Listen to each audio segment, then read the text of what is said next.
The grizzly came out of the alder thicket at 11 in the morning, and it was not interested in anything I had to say about it. I had been following a drainage in the Tongass National Forest in southeastern Alaska for 3 days, working a survey route for a nonprofit doing brown bear population density work in the archipelago. The Tongass is the largest national forest in the United States. 17 million acres of old-growth Sitka spruce and western hemlock, the kind of country where the scale of everything is slightly wrong if you are accustomed to the lower 48.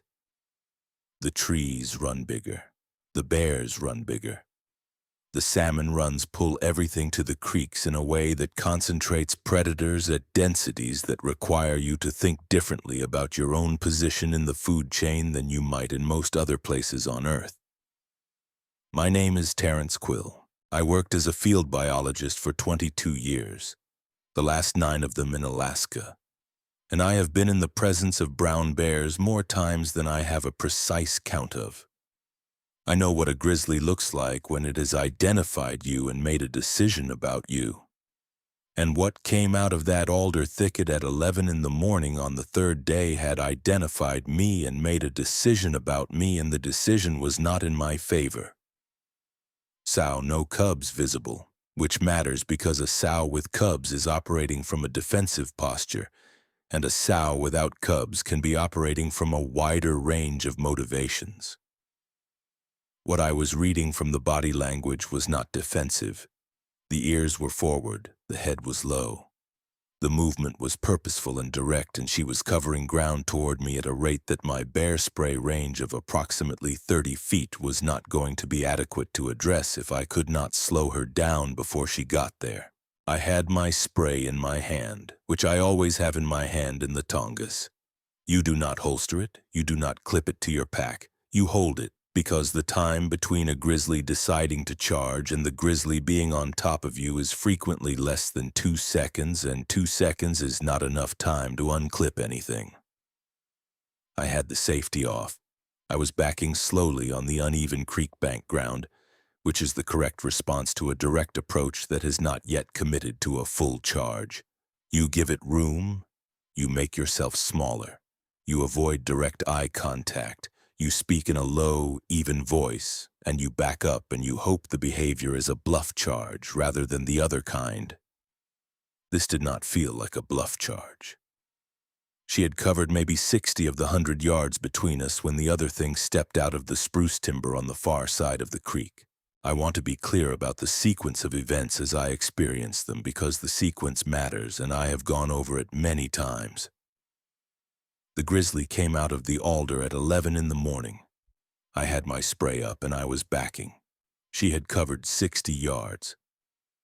And then something stepped out of the spruce on the far bank of the creek and stood at the water's edge, and I became, for a period of maybe 3 seconds, completely unable to process 2 things simultaneously. What stepped out of the spruce was large, larger than the grizzly, which was itself a large animal. It was upright on 2 legs, and it stood at the creek edge with a stillness that was different from the frozen stillness of an animal that has been startled. It was the stillness of something that had made a deliberate decision to be visible. It did not make a sound. It did not move toward the grizzly or toward me. It stood at the creek edge, and it was present in a way that filled the space between me and the bear with something I cannot quantify but can describe. The quality of a large, confident animal that has entered a situation and has not yet decided what it is going to do about it. The grizzly stopped, not a gradual deceleration, a stop. She had been covering ground at a rate that my body was reading as terminal, and she stopped at roughly 40 yards from me, and her head came up and her attention shifted from me to the thing on the far creek bank. And for a moment the 3 of us were arranged in the Tongass morning light, like something out of a story that I do not have the framework to tell. The grizzly and the thing on the creek bank looked at each other. I cannot tell you what that exchange contained. I can tell you it lasted approximately 30 seconds. And that at the end of those 30 seconds the grizzly turned and went back into the alder thicket. and the thing on the creek bank stood for perhaps another 10 seconds and then stepped back into the spruce and was gone. I sat down on the creek bank. I did not do that intentionally. My legs sat me down. I had been doing field biology in Alaska for 9 years at that point, and I had never sat down involuntarily on a creek bank before. I sat there for probably 15 minutes before my hands stopped shaking well enough for me to get the safety back on the bear spray without dropping it. I want to back up and give you the full context of the 3 days before that morning because the 11 o'clock encounter did not arrive without context, and the context matters. I also want to tell you something I have not told most people who have heard this account, which is that I was not alone in the Tongass that summer. Not on the survey. That was a solo assignment. But in the larger sense. Frank Dow had been my field partner for 11 years before the Tongass survey. We had worked together across most of the Western Range, the Cascades, the Sierras, 2 seasons in Yellowstone, the first 3 of my Alaska years. He had a specific kind of field instinct that I have not found in anyone else before or since, the ability to read a piece of country in the first hour of walking it and understand what was in it, and what had moved through it recently and what the ground was trying to tell you. He died of a heart attack 8 months before the Tongass survey. 51 years old, no warning, overnight. I was already in Alaska when it happened, and I came back for the service and went back to Alaska because going back was the only thing I knew how to do with it. I thought about Frank a great deal in those 3 days. That is the honest truth of the emotional context of the survey, which is, I was alone in the Tongass 8 months after losing the person who would have been beside me, and alone in that country has a specific quality when you know what it is to not be alone in it.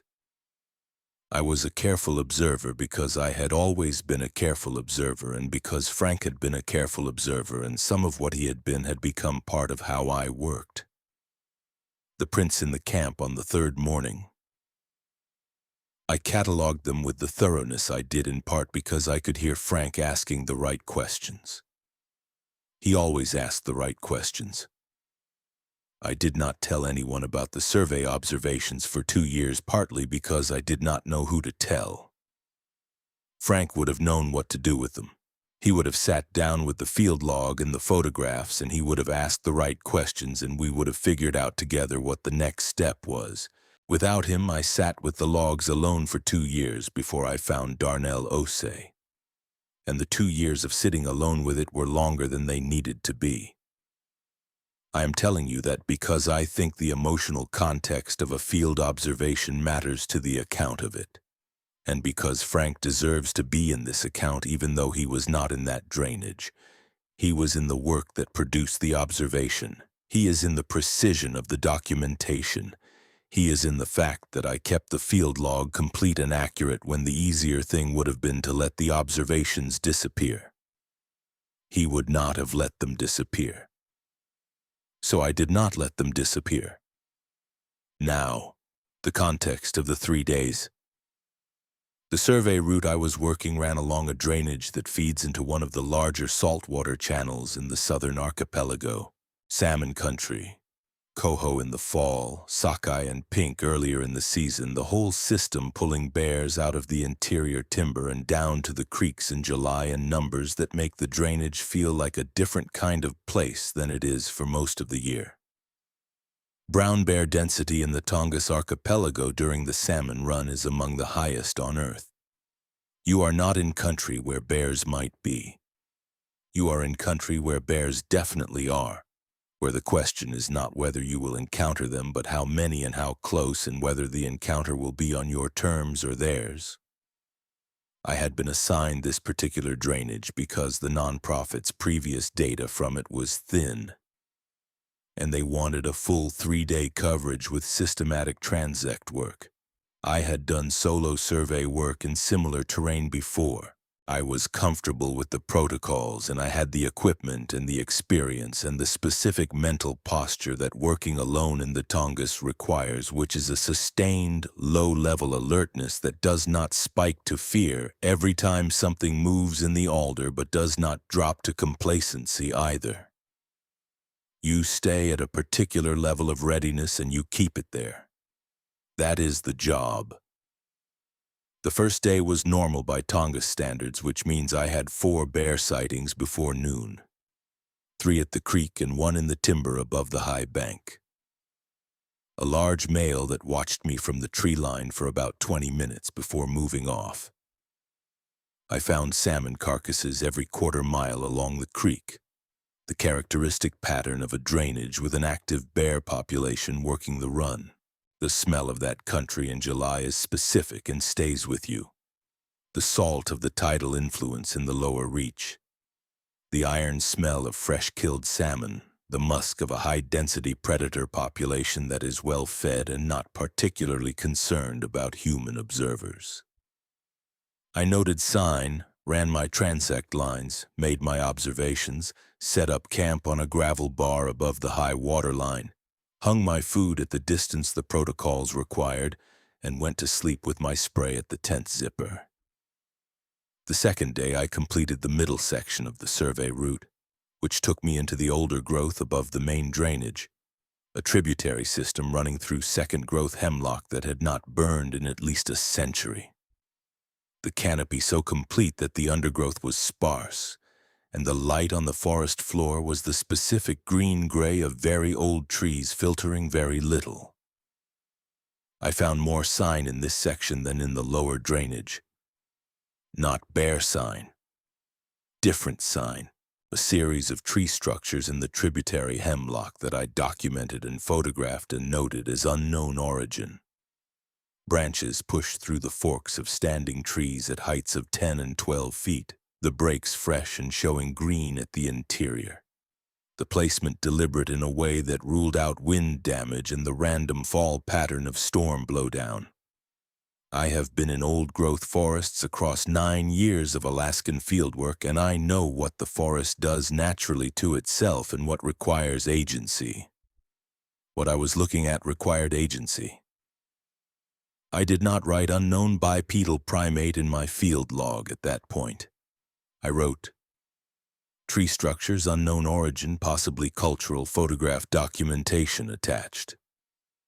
I was not ready to commit to more than that, not on the second day, not in an official log. On the second night, I heard something moving in the timber behind my camp that was not a bear. I know what bears sound like in timber at night.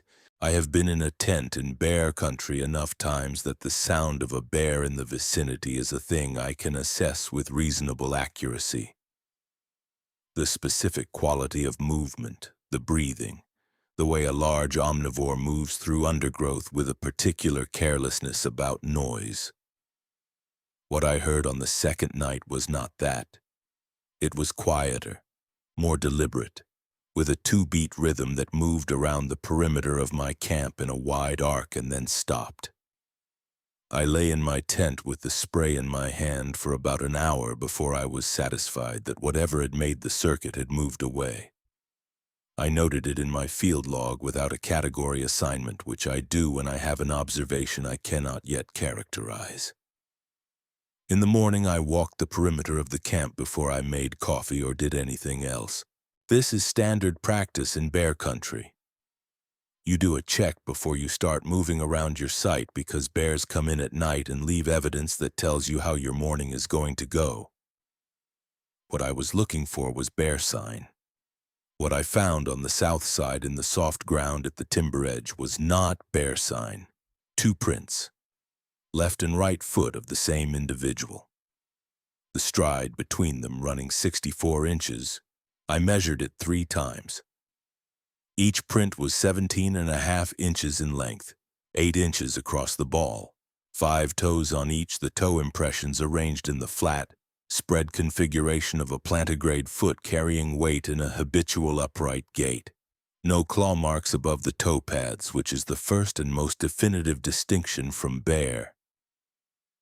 A bear's claw marks register above the toe pads in soft substrate without exception because the claws cannot be retracted. What I was looking at had no claws, or had claws that did not register, which is a distinction without practical difference in terms of the identification problem it creates. The heel was round and deep, the compression ring around it speaking of mass that I estimated at 400 to 500 kilograms minimum based on the substrate deformation formula I use for large mammal track analysis. That is above the upper bound of any black bear or brown bear track I have measured in 22 years of fieldwork. The morphology throughout was consistent with a large bipedal primate, flat-footed, five-toed plantigrade, with the pressure distribution of an animal walking upright as its default rather than its exception. I am a field biologist. I do not carry that training lightly or apply it sloppily. I stood over those prints in the Tongass morning light, and I applied every professional tool I had to the task of ruling in or ruling out every possible candidate. And at the end of that process, I wrote in my field log, "Unknown bipedal primate, large circumnavigated camp during the night, print documentation attached." That is what I wrote because that is what the evidence showed, and I did not have a more specific category to offer. I had categories: brown bear, black bear, elk, moose, human, and I had eliminated all of them by morphology and by the absence of the distinguishing characteristics each one would have left. What remained was what the prints actually were, and what they actually were was a large bipedal primate that does not appear in the official mammal inventory of the Tongass National Forest. I photographed the prints from 6 angles with the scale card. I measured the stride. I noted substrate compression and toe splay, and the subtle asymmetry in the right foot impression that suggested a slight lateral tilt to the natural stance. Then I continued my survey because the survey still needed to be done and the prints were not going anywhere and the grizzly encounter was still 3 hours ahead of me. The Tongass in July is a place where the light does specific things that the lower 48 does not prepare you for. At midnight, the sky is still a dark blue rather than black. By 2 in the morning, there is already a suggestion of dawn coming up in the north. By the time you have been there for a week, your sleep architecture is disrupted in ways that have measurable effects on situational awareness and pattern recognition. And the high-stress alertness required by solo bear country fieldwork compounds those effects rather than offsetting them. I had been in the drainage for 2.5 days on the morning of the bear encounter, and I want to be transparent about that, because anyone applying proper scientific skepticism to my account should factor in the cognitive environment in which the observations were made. I am factoring it in myself. I factored it in that morning, standing on the creek bank with my spray raised, and I have factored it in for every year of the decade since, and my conclusion has not changed. I know what I saw. Sleep disruption does not produce 9-foot upright primates at creek banks in sufficient detail to generate stride measurements and morphological descriptions. It produces confusion and misidentification. What I observed was neither of those things. When the grizzly stopped, my professional assessment ran parallel to the visceral response the way it is trained to run. Automatically, underneath the adrenaline, cataloging and noting even when the rest of me was still processing. What I noted was that the grizzly had been in a committed approach posture. Head low, ears forward, direct line of travel, ground being covered at a rate that was not a bluff, and had altered that commitment sharply and completely in response to the presence of the thing on the creek bank. Not a gradual slowdown. A stop, with full attention redirect. Grizzly bears in the Tongass archipelago are at the apex of their local food chain. They yield to nothing in the ecosystem except other grizzlies of significantly greater size, and occasionally humans with firearms at close range.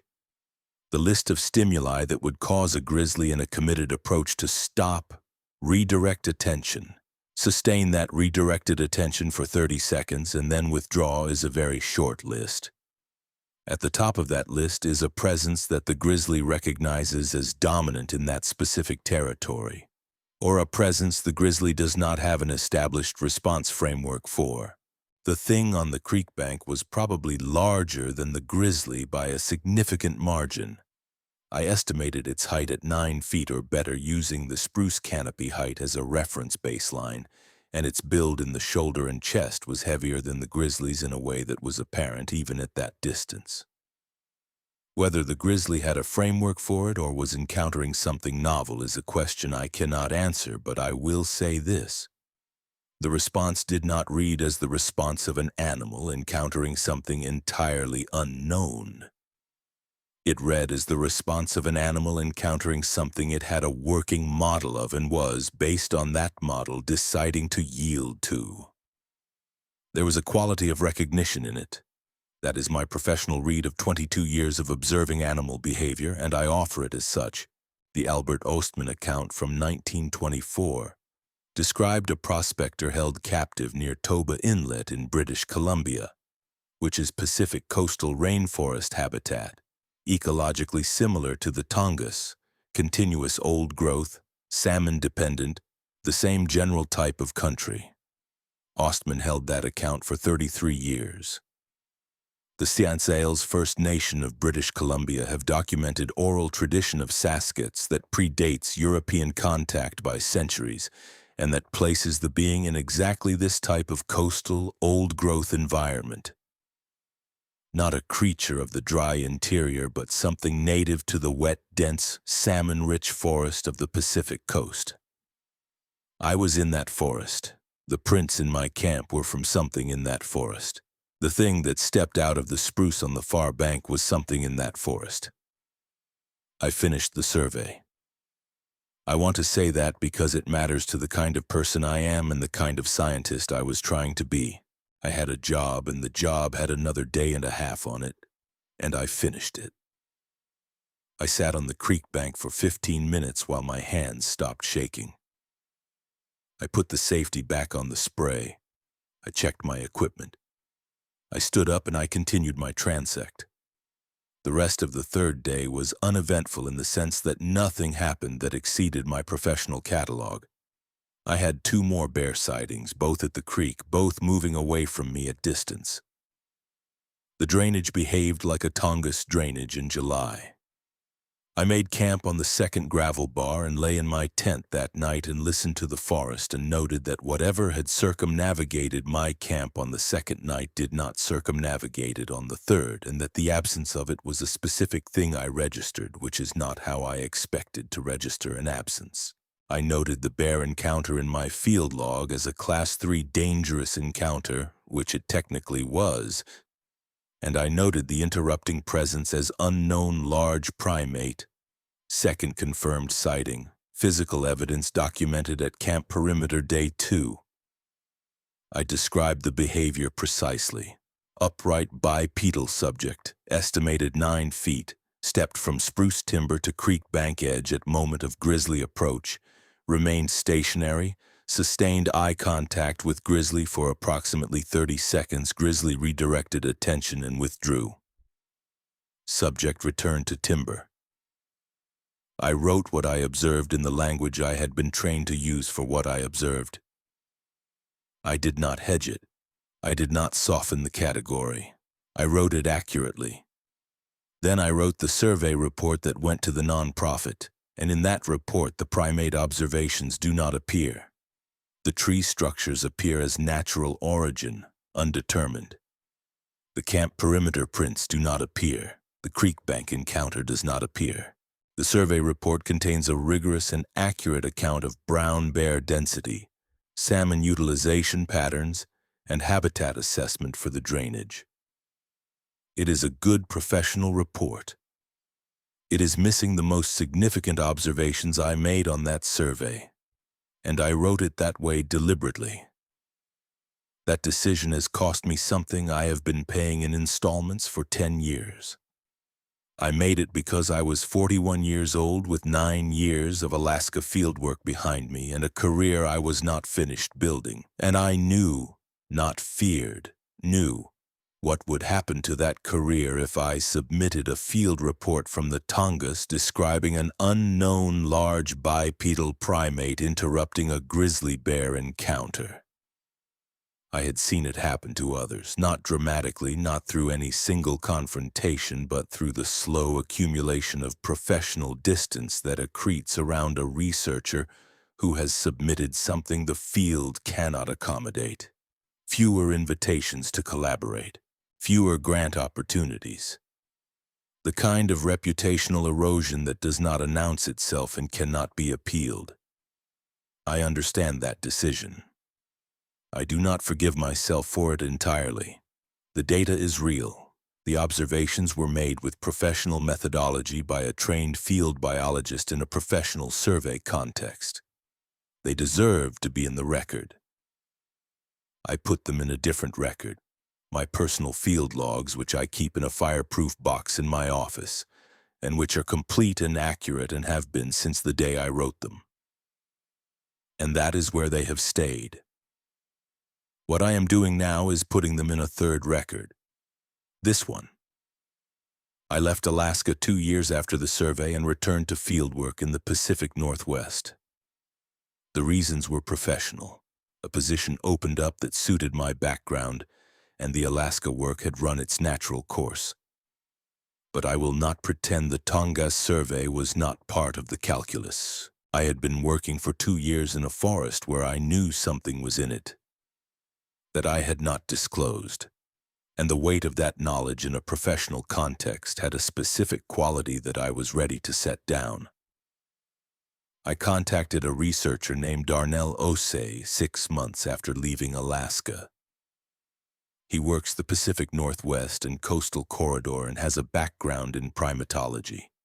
Legitimate academic primatology, peer-reviewed publications, the kind of rigor that I needed in a collaborator before I was willing to sit down with anyone and go through what I had.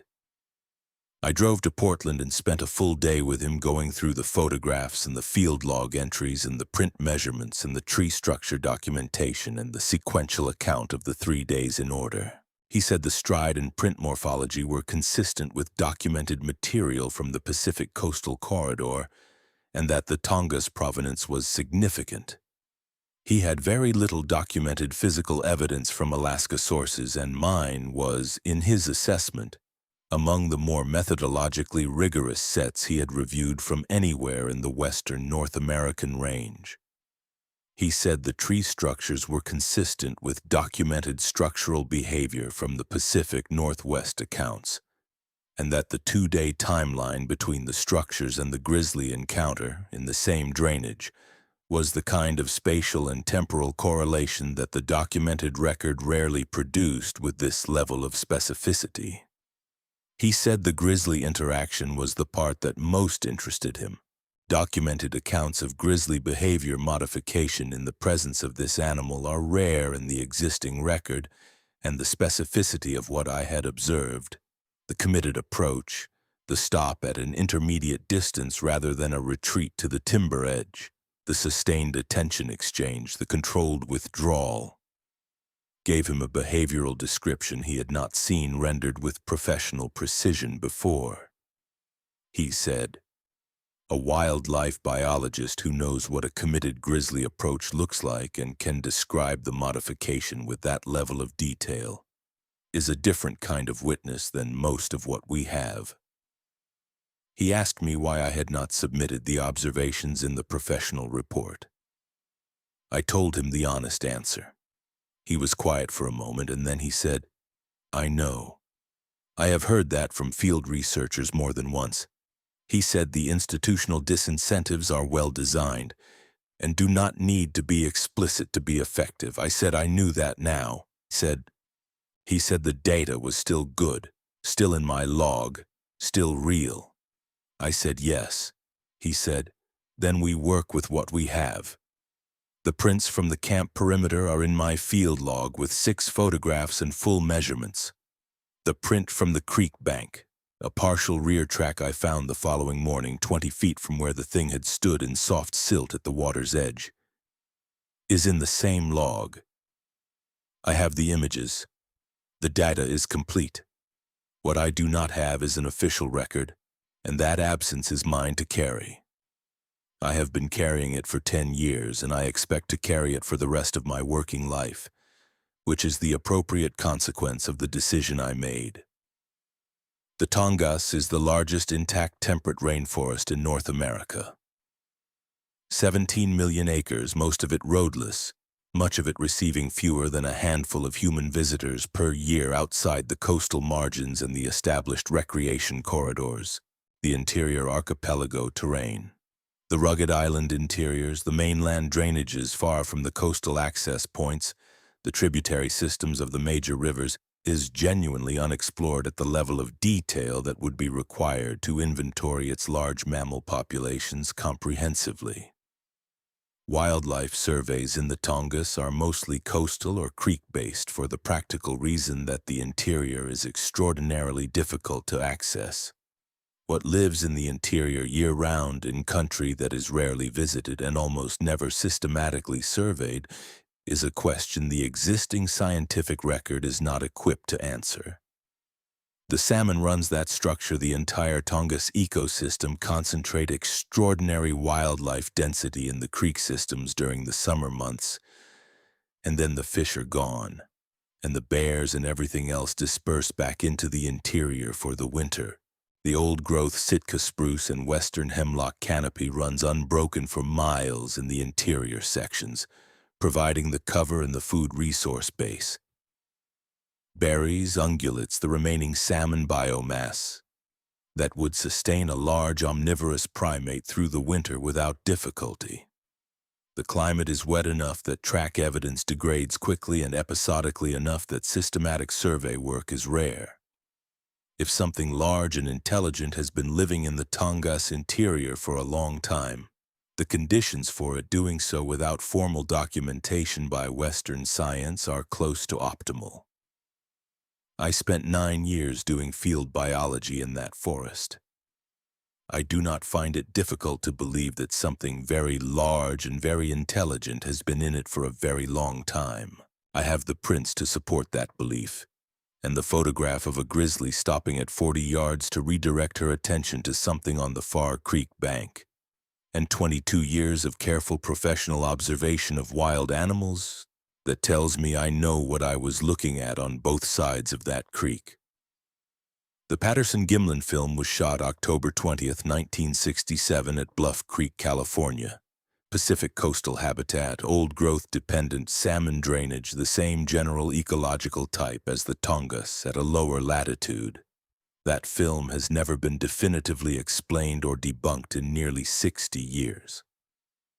The Tsetsaes Isles First Nation oral tradition places Saskats specifically in Pacific coastal old-growth habitat, associated with salmon country, as a constituent of the ecosystem rather than an anomaly within it. I was in that ecosystem. The prints in my camp and the animal on the creek bank were constituents of it. That is not a comfort exactly, but it is a context.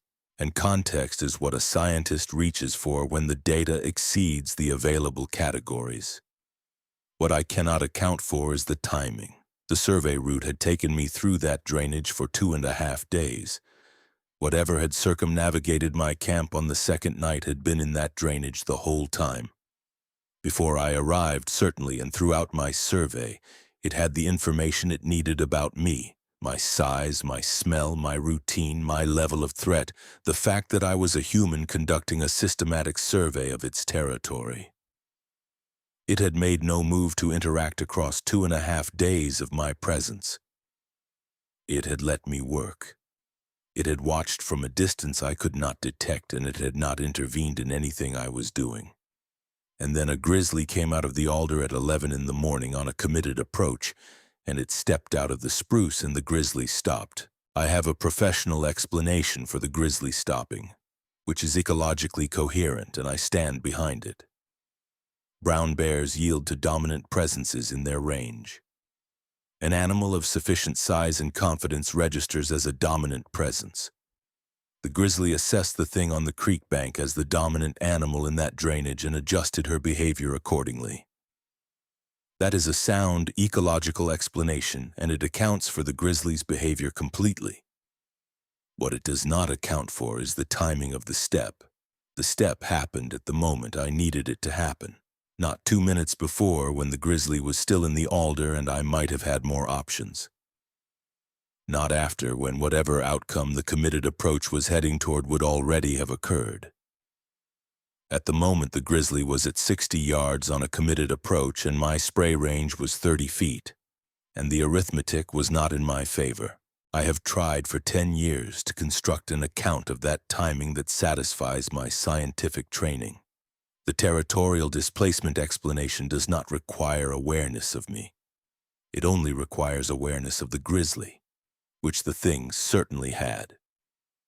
A large animal stepping out of cover to assert presence in its territory does not need to know or care that a human is in the line of consequence.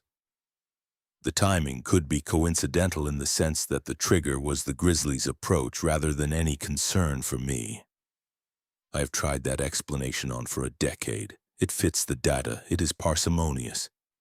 It requires no inference about the cognitive capacity or the intentionality of the animal on the creek bank beyond what territorial behavior already implies. I cannot close it all the way. The thing had been in that drainage for 2.5 days of my survey. It had information about me. It had demonstrated by not intervening in anything I was doing that it was capable of watching and waiting. And when the moment came when the watching and waiting would have produced a specific outcome for the human in the drainage, it stepped out. I am a scientist. I know the difference between what the evidence demonstrates and what I want it to demonstrate. I have been rigorous about that difference for 22 years, and I am being rigorous about it now. What I can tell you honestly is that I have applied every analytical tool I have to the task of ruling out the interpretation that the timing was not coincidental, and I have not been able to rule it out. I'm not asking you to accept that interpretation. I am telling you that I cannot dismiss it, and that the honest thing for a scientist to do when he cannot dismiss an interpretation is to say so. The Tongass in July at 11 in the morning.